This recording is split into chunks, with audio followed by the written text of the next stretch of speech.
लाखों समस्याओं और बीमारियों के बीच जो खूबसूरत और अनमोल है वो है ज़िंदगी। सुप्रभात सभी को। मैं मोहन चंद्रा आप सबका अपने YouTube channel perfect coaching centre में स्वागत करता हूं और आशा करता हूं कि आप सब बढ़िया से होंगे, बढ़िया से आपकी पढ़ाई चल रही होगी। तो बने रहिए मेरे साथ। आज एक और नए वीडियो में हम लेके आए हैं कक्षा 12 के कार्बनिक रसायन में जो कुछ प्रमुख अपक्रियाएं हैं जिन्हें बाई नेम पूछा जाता है। तो उन सभी अपक्रियाओं का अध्ययन आज के इस वीडियो में करेंगे और जिसमें कुछ ज़्यादा ही इम्पोर्टेंट, जिन्हें हम कहते हैं वेरी वेरी इम्पोर्टेंट, उन्हें हम बढ़िया से आपको यहाँ ट्रिक के माध्यम से सिखाएंगे। तो देखिए, आज कुल 36 अपक्रियाएँ हैं जो बाई नेम पूछी जाती हैं। उनमें से कुछ इम्पोर्टेंट हैं, उन्हें हम बहुत बढ़िया से आपको ट्रिक के माध्यम से आज सिखाएंगे। तो देखिए, जो पहले तो हम इनसे आपको जानकारी करा दें कि कुल 36 अपक्रियाओं में क्या क्या नाम से पूछी जा सकती हैं। तो इसमें हमारी जो पहली अपक्रिया है वुडज़ फिटिंग अपक्रिया, दूसरी है वुडज़ अपक्रिया, नंबर 3 पे हमारी है फ्रीडल क्राफ्ट अपक्रिया, नंबर 4 पे है कैनिजारो अपक्रिया, नंबर 5 पे है हमारी कार्बिल एमीन अपक्रिया, 6 पे है एल्डोल संघनन, 7 नंबर पे क्लेजल संघनन, 8 पे है हमारी बेंजोइन संघनन, 9 नंबर पे है परकिन अपक्रिया, 10 पे है हमारी राइमर टीमैन अपक्रिया, 11 नंबर पे हमारी रिटार्ड अपक्रिया है, 12 पे है हाफमैन ब्रोमेमाइड अपक्रिया, 13 पे है सेंड मायर अपक्रिया, 14 पे है रोजन मुंड अपक्रिया, 15 नंबर पे है नाइट्रीकरण अपक्रिया और नंबर 16 पे है विलियमसन संश्लेषण, 17 नंबर पे ओजोनीकरण, 18 पे है गाटरमान कोच एल्डिहाइड अपक्रिया और 19 पे है डाई एजोटीकरण अपक्रिया, 20 नंबर पे स्टीफन अपक्रिया है, 21 पे हमारा क्लेमेंसन अपचयन है, 22 नंबर पे हेलोफार्म अपक्रिया है, 23 पे स्मिट अपक्रिया है, 24 नंबर पे कोल्वे स्मिट अपक्रिया, 25 नंबर पे क्लेजन स्मिट संघनन है, 26 पे युग्मन अपक्रिया है, 27 पे हुंस-डीकर अपक्रिया, 28 नंबर पे वोल्फ किस्नर अपचयन है, 29 पे हाफमान मस्टर्ड आयल, 30 नंबर पे फिन कैल्स्टीन अपक्रिया है, 31 पे गाटरमान अपक्रिया है, 32 नंबर पे HVZ अपक्रिया, इसे बोला जाता है हेल वोलार्ड जेलेंस्की अपक्रिया, 33 पे है प्राइज पुनर्विन्यास, 34 नंबर पे है फ्रैंकलैंड अपक्रिया और 35 पे है कोल्वे वैद्युत अपघटन। जो लास्ट है हमारी वो है फिटिंग अपक्रिया। अब इन सभी के नाम तो आपने जान लिए। इनमें जो पिछले वर्ष बोर्ड परीक्षा 2023 में पूछी गई थी वो देखिए कौन कौन सी हैं। तो इसमें वुडज़ फिटिंग अपक्रिया लगभग 3-4 साल से पर ईयर पूछी जा रही है। इसके बाद हमारी कैनिजारो अपक्रिया भी लगातार पूछी जाती है और इसके बाद पिछले वर्ष ये क्लेजन संघनन ये पूछा गया था और 10 नंबर पे जो राइमर टीमैन अपक्रिया ये भी पिछली साल पूछी गई थी।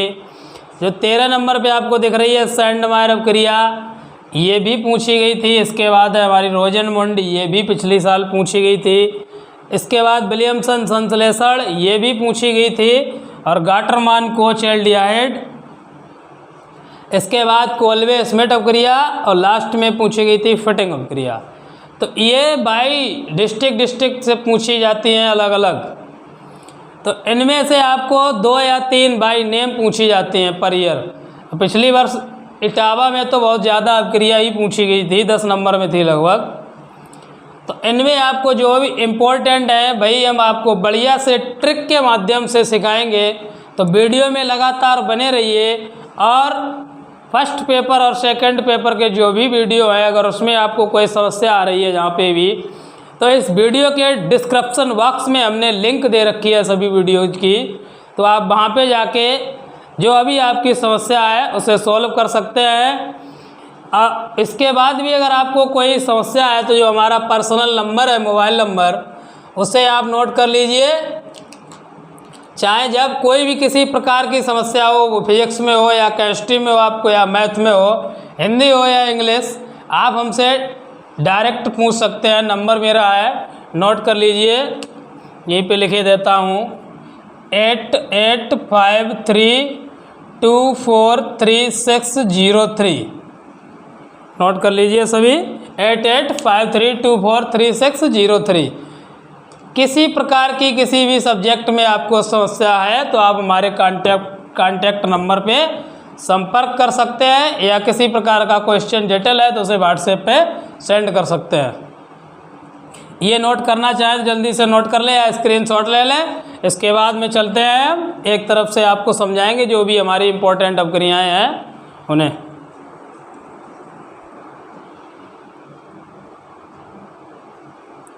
चलिए देखिए, नोट कर लिया। देखिए वर्ड्स अपक्रिया, तो वर्ड्स अपक्रिया को सर्वप्रथम पहले तो परिभाषित करते हैं, इसके बाद में आपको समझाते हैं बेहतरीन तरीके से। लगातार वीडियो में रहिए, स्किप भी ना कीजिए आप वीडियो को, जिससे बहुत ही बढ़िया तरीके से आपको किसी अदर की ज़रूरत नहीं पड़ेगी। यहीं पे आप सब सीख के जाएंगे आज।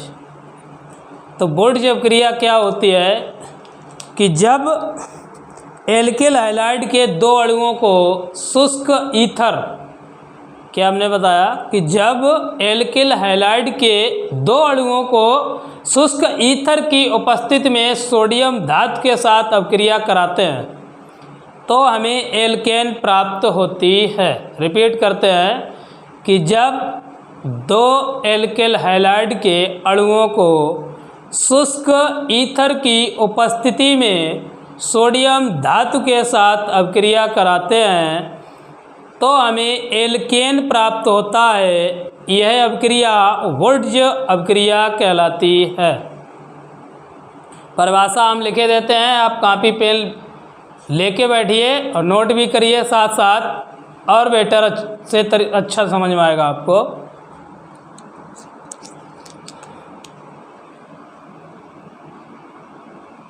जब एल्किल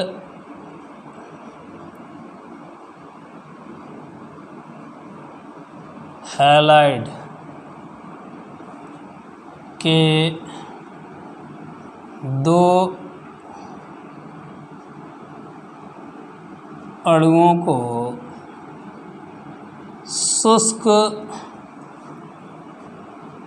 ईथर की उपस्थिति में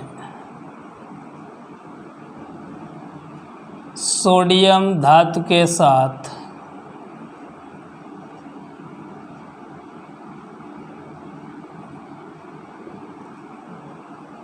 अभिकृत करते हैं या अपक्रिया कराते हैं, अभिकृत करते हैं तो एल्केन प्राप्त होता है। यह अपक्रिया वर्ड्स अपक्रिया कहलाती है।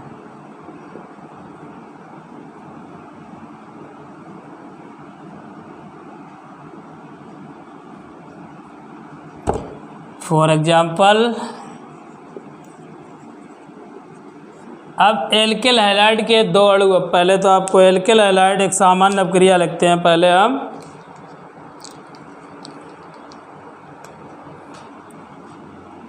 RX प्लस सोडियम धातु लिए लेते हैं प्लस RX, और यहाँ पे बन जाएगा RR प्लस NaX।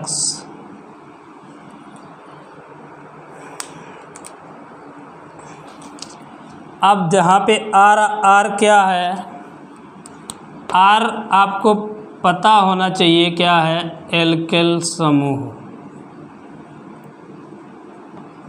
सामान्यतः R को हम एल्किल समूह से प्रदर्शित करते हैं, और X हमारा क्या है, हैलोजन। और हैलोजन तो आप सभी को पता होना चाहिए, वर्ग 17 के तत्व fluorine, chlorine, bromine, iodine, astatine, ये हमारा हो गया।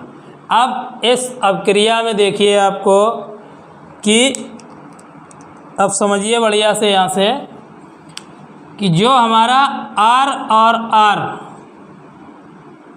ये एक साथ हो रहे हैं और X और X किसके साथ जा रहा है? सोडियम। सोडियम क्या है? क्षारीय धातु है, या ऐसे प्रबल धन विद्युतीय धातु भी बोलते हैं। ये हमारे क्या है? हैलोजन। अब ये प्लस है और ये माइनस, तो ये दोनों कंबाइंड होके बनाते हैं NaX। अब देखिए यहाँ पे कोई हम तत्व लिए लेते हैं। अब यहाँ पे जैसे X 2 हैं तो पहले 2 लिख दीजिए, 2X ये लीजिए, 2 Na बन जाएगा, 2 NaX। अब देखिए यहाँ पे R की जगह एल्केल समूह कोई लीजिए। एल्केल समूह हमने ले लिया CH3 हो गया। अब X की जगह ले लिए I, इसे भी इसी के साथ लिखे ले रहे हैं, प्लस ट्वाइस Na, अब प्लस CH3 और I। अब देखिए यहाँ पे क्या बनेगा।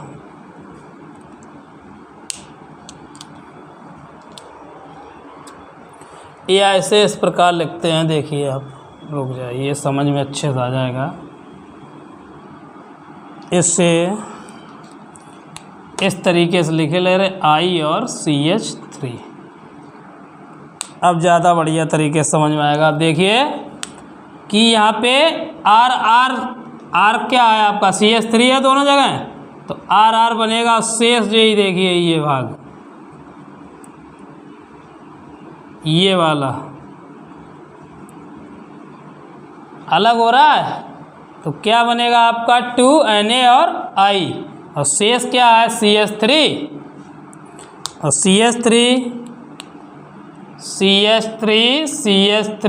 अब प्लस 2 NaI। आ गई समझ में? CH3I plus 2 Na CH3I। तो यहाँ पे क्या हमने बताया था आपको कि सोडियम धातु हैलोजन के साथ अपक्रिया करके एक हैलोजनीकरण यौगिक बनाएगी, तो यहाँ पे NaI बन रहा है। और शेष आपको क्या है? एल्केन। ध्यान रखना है, बोर्ड अपक्रिया में हमें क्या मिलता है? एल्केन मिलता है। एल्केन तो आप सभी जानते होंगे कि वे हाइड्रोकार्बन जिनमें कार्बन कार्बन परमाणुओं के मध्य एकल बंध पाया जाता है, एल्केन कहलाते हैं। अब जिसमें फॉर एग्जांपल जैसे methane, ethane, propane, butane, pentane, hexane, septane, ये सभी क्या है? एल्केन है।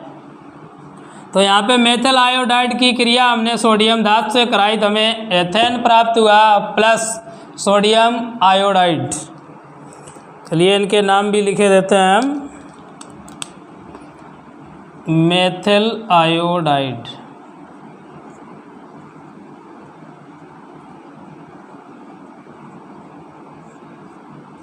और ये आपका है सोडियम, ये तो पता है आपको मेथिल आयोडाइड है। यहाँ पे क्या प्राप्त हुआ? एथेन। ये हमारा है सोडियम आयोडाइड।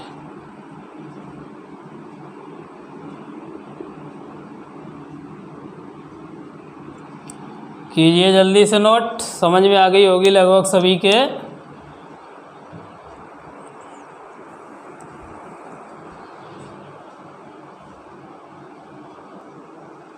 नेक्स्ट देखिए नंबर 2 पे हमने आपको बताया वोल्टेज फिटिंग अभिक्रिया।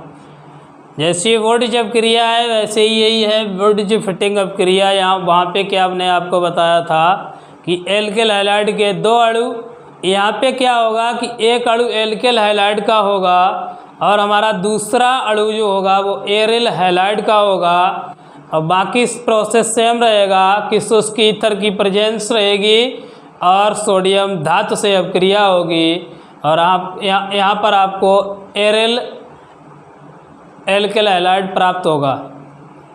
तो देखिए लिखते हैं, परिभाषा लिखे ही देते हैं बोर्ड पर।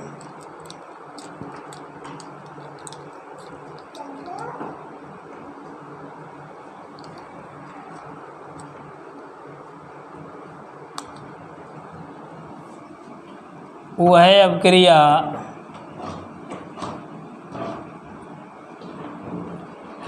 जिसमें एक अणु एल्किल हैलाइड तथा एक अणु एरिल हैलाइड। वह क्रिया जिसमें एक अणु एल्किल हैलाइड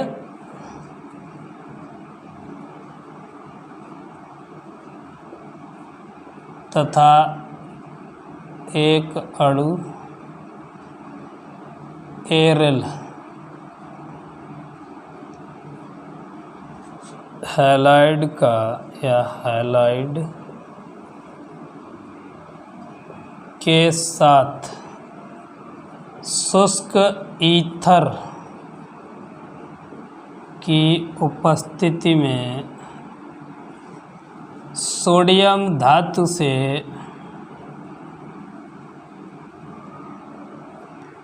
अभिक्रिया कराने पर वह क्रिया जिसमें एक अणु एल्किल हैलाइड तथा एक अणु एरिल हैलाइड के साथ शुष्क ईथर की उपस्थिति में सोडियम धातु से अभिक्रिया कराने पर बेंजीन के एल्किल व्युत्पन्न प्राप्त होते हैं। बेंजीन के एल्किल व्युत्पन्न प्राप्त होते हैं। वर्ड जो फिटिंग अभिक्रिया कहलाती है। अब इसका एग्जाम्पल देखिए।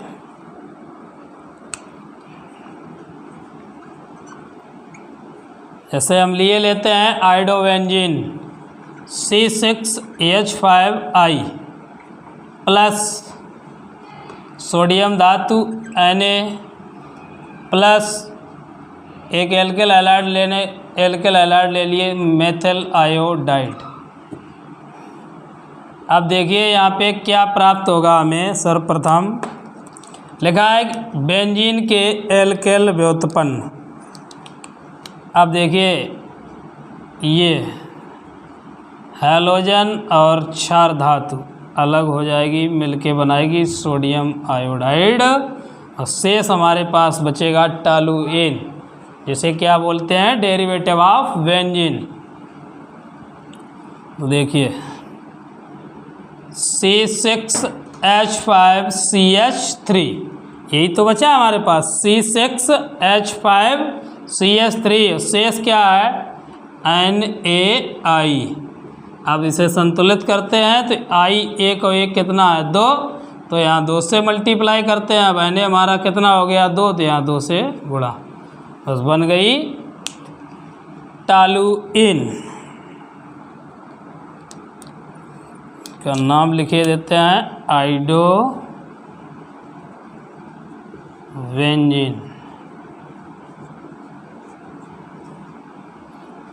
ये सोडियम धातु है, ये हमारी मेथिल आयोडाइड,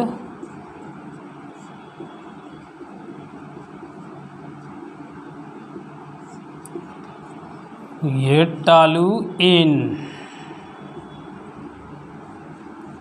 और सोडियम आयोडाइड।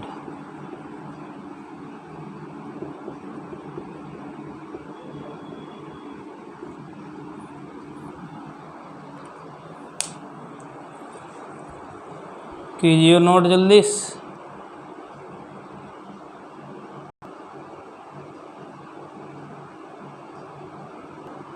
देखिए नेक्स्ट है हमारी फ्रीडल क्राफ्ट अभिक्रिया। वेरी वेरी इंपॉर्टेंट है अभिक्रिया। ये पिछली साल भी पूछी गई थी और प्रत्येक लगभग 5-6 साल से लगातार पूछी जा रही है फ्रीडल क्राफ्ट अभिक्रिया।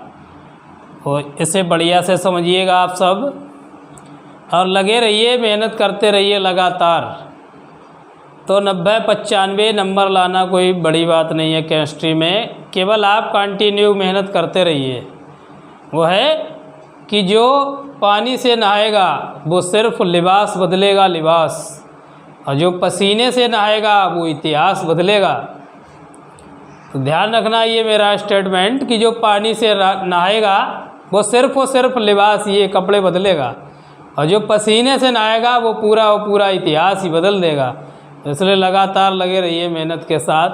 देखिए फ्रीडल क्राफ्ट अभिक्रिया क्या है हमारी। क्यूएफ क्रिया जिसमें बेंजीन या अन्य एरोमेटिक हाइड्रोकार्बन की किसी एल्किल या एसिल हैलाइड के साथ निर्जल AlCl3 की उपस्थिति में अभिक्रिया कराने पर जो बेंजीन नाभिक होता है उसका हाइड्रोजन परमाणु एल्किल या एसिल मूलक द्वारा प्रतिस्थापित हो जाता है, जिसके फलस्वरूप बेंजीन एल्किल या एसिल व्युत्पन्न प्राप्त होते हैं। आइए पहले लिख लेते हैं परिभाषा को।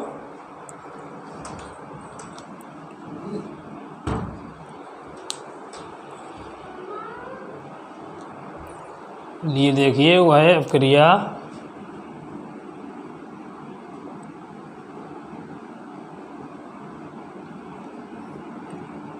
जिसमें बेंजीन, वह अभिक्रिया जिसमें बेंजीन किसी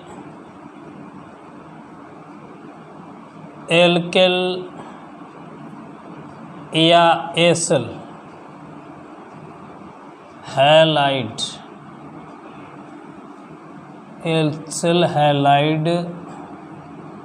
के साथ निर्जल AlCl3 एल्यूमिनियम क्लोराइड की उपस्थिति में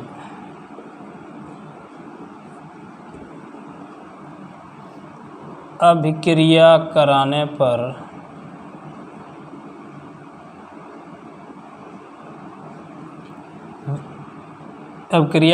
पर बेंजीन नाभिक का हाइड्रोजन परमाणु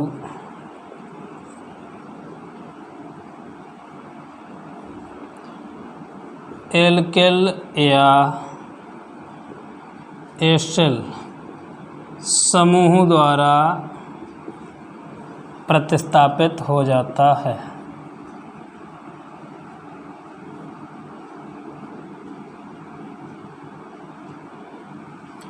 वह अभिक्रिया जिसमें बेंजीन किसी एल्किल या एसिल हैलाइड के साथ निर्जल AlCl3 की उपस्थिति में अभिक्रिया कराने पर बेंजीन नाभिक का जो हाइड्रोजन परमाणु है वो एल्किल या एसिल समूह द्वारा प्रतिस्थापित हो जाता है। अब इसके एग्जाम्पल देख लीजिए बढ़िया से।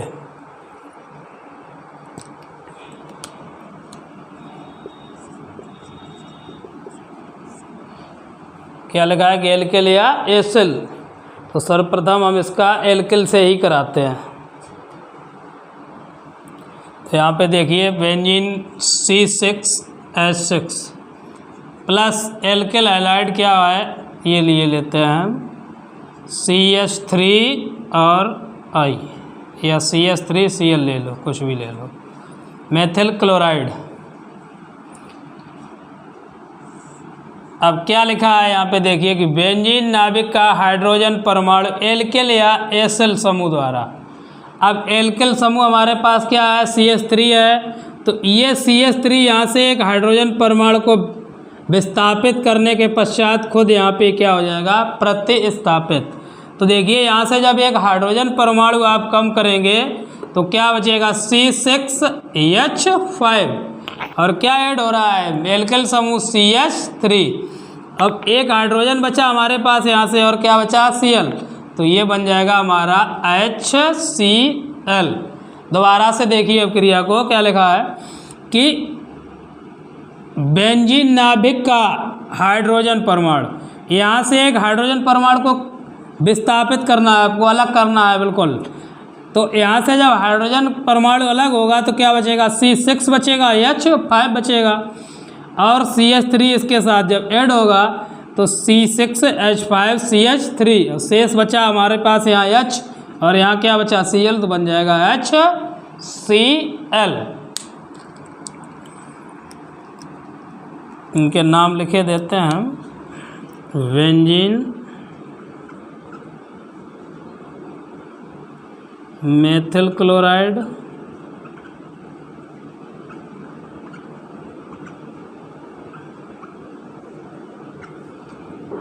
ये हमारा टॉलुइन, और ये क्या है, हाइड्रोक्लोरिक अम्ल।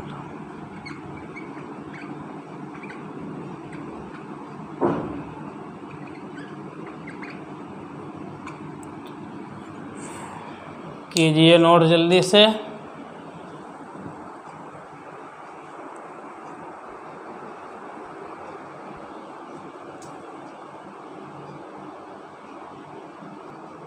अब इसी का जो दूसरा एसिल हैलाइड बताया था हमने, उसका एग्जांपल देखिए आप। जैसे हमारे पास ये है benzene C6H6 plus CH3COCl acetyl chloride से, ये हमारा एसिल हैलाइड है। तो यहाँ पे देखिए क्या होगा कि हाइड्रोजन परमाणु का विस्थापन करना ही करना है। अब ये जो है शेष ये भाग, यहाँ से जैसे ही हाइड्रोजन परमाणु विस्थापित होगा, ये पूरा का पूरा भाग यहाँ पे ऐड होगा, Cl अलग रहेगा। तो देखिए क्या हो जाएगा, C6H5COCH3 और शेष क्या बचा हमारे पास, HCl। ये हमारा है बेंजीन, ये है एसिटल क्लोराइड,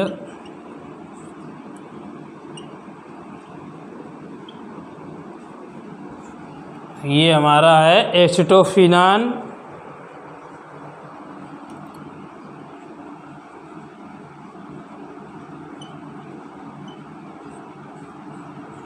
ये हाइड्रोक्लोरिक अम्ल।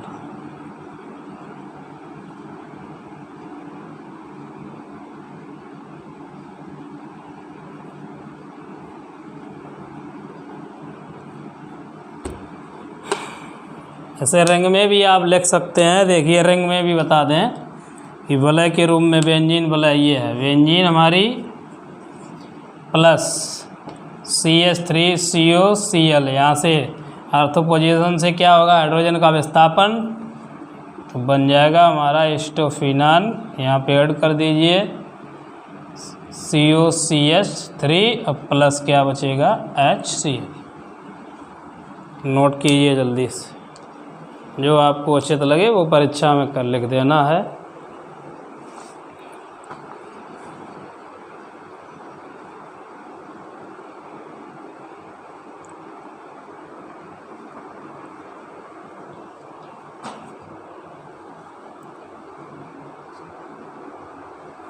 और ये सब क्रिया को ध्यान ये भी रखना है कि ये सब क्रिया में अगर बेंजीन नाभिक पर इलेक्ट्रॉन आकर्षी समूह जुड़ा है तो ये क्रिया नहीं होती है।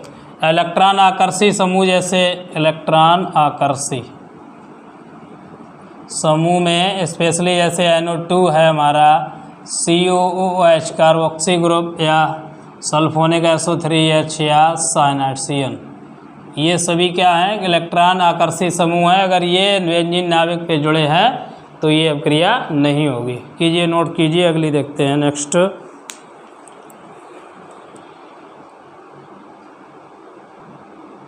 चलिए नेक्स्ट है हमारी कहनी जा रहा क्रिया। हमने इसकी परिभाषा लिख दी है, वीडियो लंबा हो रहा है इसलिए। क्या लिखा है, कोई क्रिया जिसमें उन एल्डिहाइड के दो अणुओं जिनमें एल्फा हाइड्रोजन परमाणु उपस्थित नहीं होते हैं को कास्टिक क्षारों के सांद्र विलयनों के साथ अपक्रिया कराने पर एल्डिहाइड के एक अणु का एल्कोहल में अपचयन होगा। क्या होगा कि एल्डिहाइड का एक अणु किस में हो जाएगा, एल्कोहल में अपचयन, और दूसरे का क्या होगा, कार्बोक्सिलिक अम्ल में ऑक्सीकरण।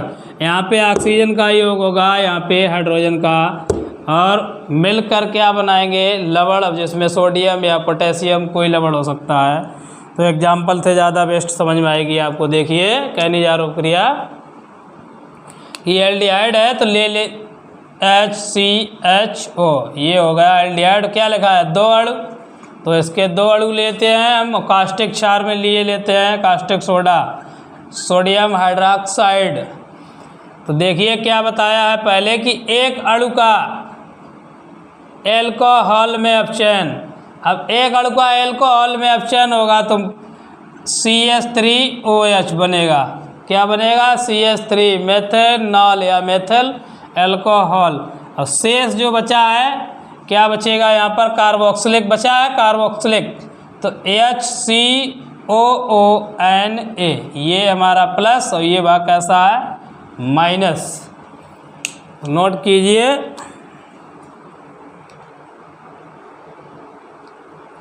नाम लिख देते हैं इनके, फॉर्मेल्डिहाइड।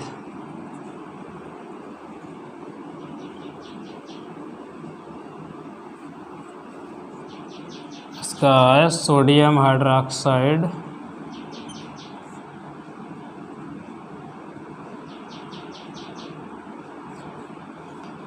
ये हमारा मेथेनॉल।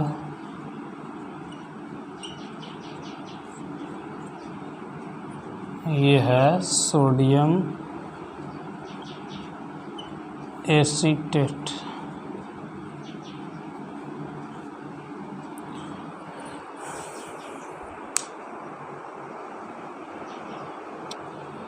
एसीटेट, सॉरी ये फॉर्मेट है, एसीटेट एस्टेक तो है नहीं, फॉर्मेट। कीजिए नोट।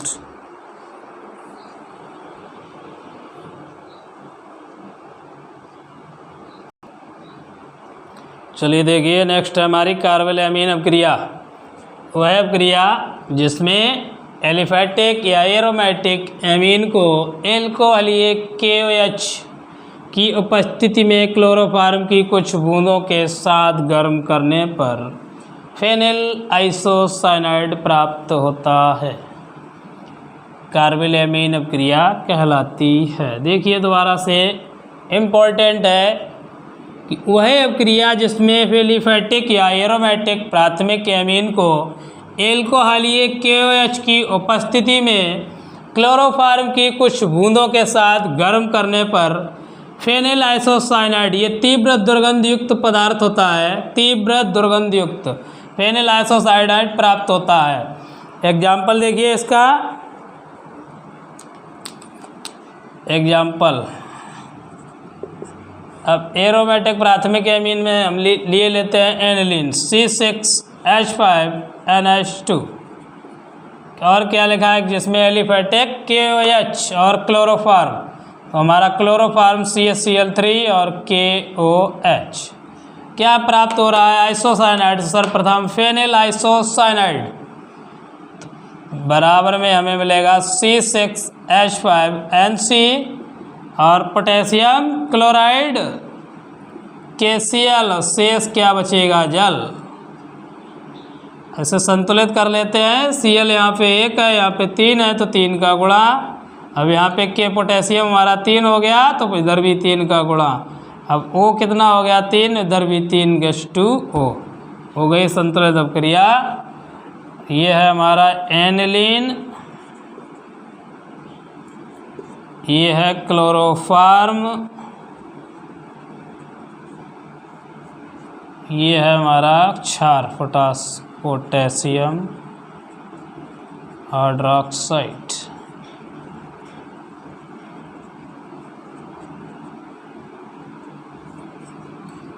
ये हमारा फेनिल आइसोसाइनाइड।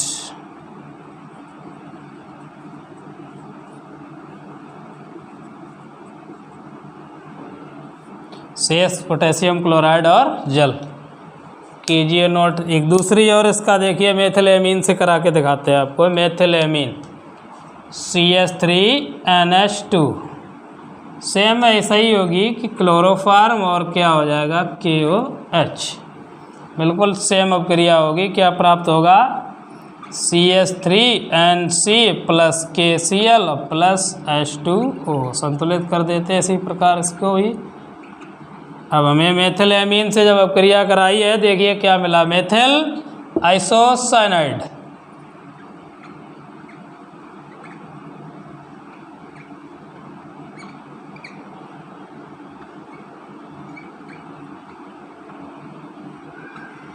चलिए कीजिए नोट।